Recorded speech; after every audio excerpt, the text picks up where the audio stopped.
Totoo nga ba na may mga patay na hindi nila alam na patay na sila? Experience ito ng pinsan ko.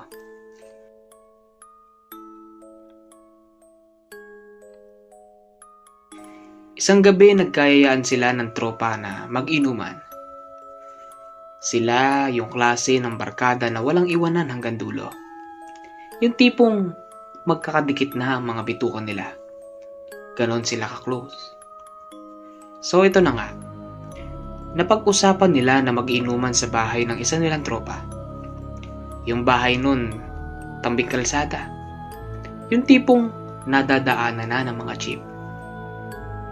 Nag-inuman sila sa labas. Nagsimula sila mga bandang 8:00 ng gabi. Nagtataka sila kung bakit hindi pa dumadating yung isa nilang tropa. Hindi naman nalilate yun. Noong nagkayayaan pa silang bumili ng pang round 2, sabi ng pinsan ko na maiwan na lang siya at siya na muna ang magbabantay sa bahay at baka din dumating yung tropa nila. Pag-aalas 11 na noon, yung tropa nila na hinihintay nila, bumaba ng jeep tapos lumapit sa pinsan ko. Binigyan siya ng pera. Ang sabi, "Tol, panginom nyo, una na ako." Tapos biglang tumakbo. Nung hinabol ng pinsan ko, nawala daw. Hindi niya alam kung saan sumuot. Dumating na yung mga tropa niya galing tindahan.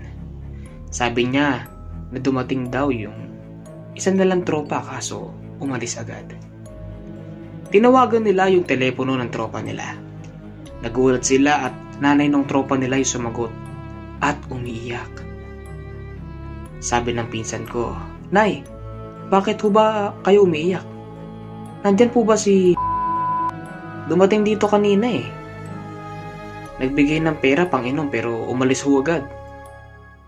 Sumagot yung nanay habang umiiyak, "Imposible yan.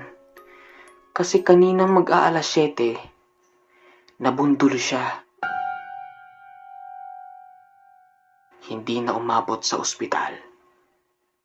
Dead on arrival siya, anak." Nawala lahat ng amats nila. Sugod agad sila dun sa bahay ng tropa nila. Binigay ng pinsan ko yung pera sa nanay ng tropa namin